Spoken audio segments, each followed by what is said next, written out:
ayan Scorpio, kumusta po kayong lahat? Okay, so ayan Scorpio, maraming salamat po sa walang sawang pagsubaybay sa ating pong mga reading. And kung ikaw ay bago pa lang sa ating channel, mag-subscribe na po kayo. Then i-click mo na rin yung ating notification bell para lagi kang updated sa ating mga bagong upload. So guys, sa mga interesado naman sa ating private reading, nasa description box below yung link ng aking Facebook, message nyo na lang po ako. Scorpio, Sun, Moon, Rising, and Venus sign.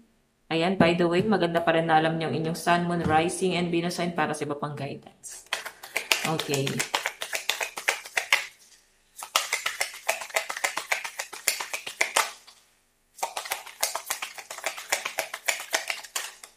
So guys, meron tayong King of Swords. Parang may mahigpit, no? May kumokontrol sa inyo. Pwedeng sa love life mo to, masyadong controlling yung person mo.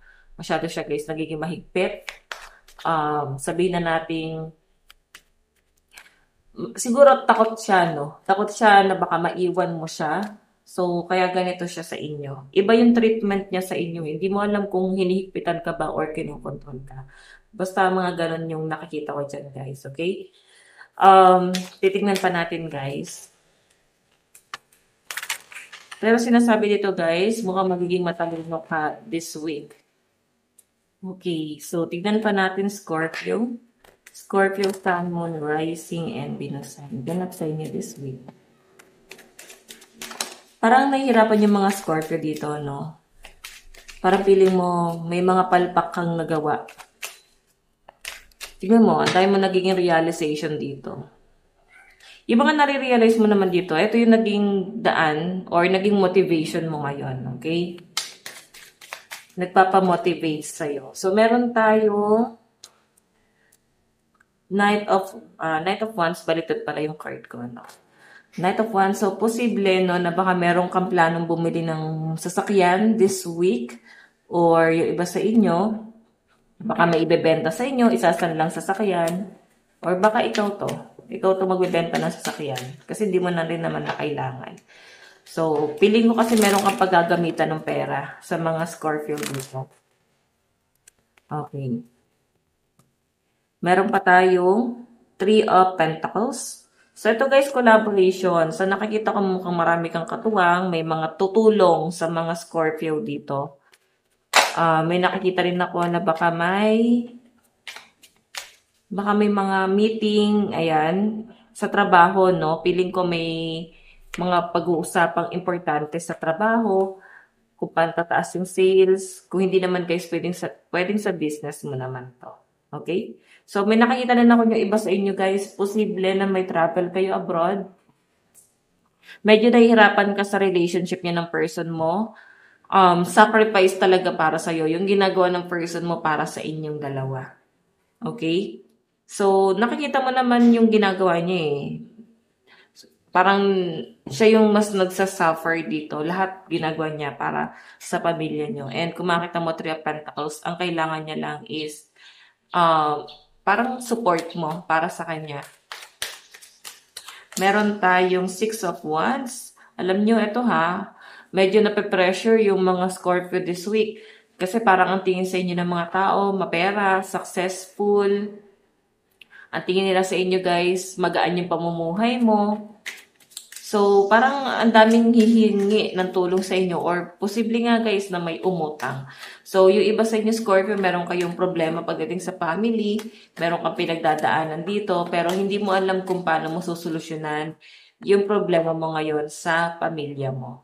Okay? Kasi malinaw naman yung pinapakita dyan Scorpio na ginagawa mo yung best mo para sa pamilya mo, pero iba yung nakaka-appreciate. So, gusto nila mag-benefit sila sa inyo. Okay? Scorpio, Sun, Moon, Rising, and Venus sign. Ganap sa inyo this week. Page of Swords. Siguro iba sa inyo, ayun nyo muna guys, mag sa social media. Oo. So, nakikita ko sa mga Scorpio dito. Kasi parang nasasaktan ka na sa mga nakikita mo, na-stress ka sa mga nababasa mo, napapanood mo. Ganyan. Or naririnig mo. Okay? May nakikita ko guys, parang may nakikipag-away or makikipag-away sa inyo this week sa social media. So, ano ba to? Nakikipag-debate ka ba? Ikaw pa yung mahirapan dyan guys. Oo. Yan, mas maganda na mag-recover muna. Page of Swords. Parang meron kang kailangan, let go. Ayan, let go mo na yan para hindi ka na mahirapan. Page of Pentacles. May nakikita ko dito guys, bagong opportunity na paparating sa inyo at parang gusto mong i-grab yung opportunity na yan. Nasa inyo naman yan guys kung ano yung plano mo. Pero siguro, dahil nga medyo emotional ka this week, pag-isipan mo muna. Okay? Tapos ang nakakita ko rin guys, parang may biyahe na paparating sa inyo pero pinag-iisipan or pag-isipan mo muna kung itutuloy mo yung biyahe mo kasi nakaka-stress yung nakikita ko rito. Parang hindi ka makakapag-isip, hindi ka makakapagpahinga talaga. Okay. Tingnan natin guys.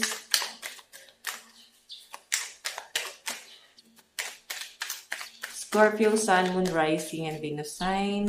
Meron tayong, ay naka-reverse na naman yung card ko. So, meron tayong The Empress. So ito guys may mga nagpaplano na siguro, gusto na guys magkaroon ng anak. Kung may karelasyon ka is pwedeng pinagpaplanuhan nyo na pinag-iisipan nyo na magkaroon talaga guys ng pamilya, ng person mo.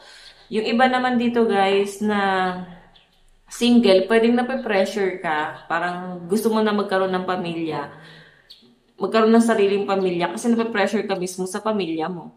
Okay? Parang gusto mo nang makawala sa, hindi naman responsibility. Feeling ko gusto mo na makawala sa problema mo sa pamilya. Okay? Meron tayong Page of Cups, mukhang may nag-iisip sa inyo guys, ayan mo. Meron ditong someone na inisip-isip ka, someone na nasa malayo. Gusto kanyang kumustahin, gusto kanyang kausapin. Pero alam niya kung paano kanya sinaktan. So, hindi niya guys magawa na kumustahin ka ngayon kasi aware siya na sinaktan ka niya. Okay? Meron tayong, oh my God, gusto niya guys sumabol. Ayan Knight of Swords. Gusto niya maghabol ngayon. Pero, inisip niya dito na sinaktan ka niya So, paano niya gagawin ngayon yon? Okay? Kaya ang ginagawa niya dito guys is parang pinagpaplanuhan mo muna. Okay? Papakiramdaman ka muna nitong taong ko. Kung mapansin mo parang di ka naman niya kinakausap. Ibig sabihin lang yan guys. Gusto niya ng smooth sailing dun sa magiging approach niya sa inyo. Meron tayong Ace of Cups. Parang late niya na-realize. Mahal ka pala niya. May pagtalikod siya rito. Nagkakaroon siya guys dyan ng regret. And nakikita ko naman na mukhang minahal mo rin itong taon to. Ito ay someone from the past. Nakikita ko dyan. Advice. Meron tayong I trust the wisdom within. Ayan. Okay? So ayan guys. Ito lang po ang inyong weekly reading. Maraming salamat po. God bless and love you. Bye-bye.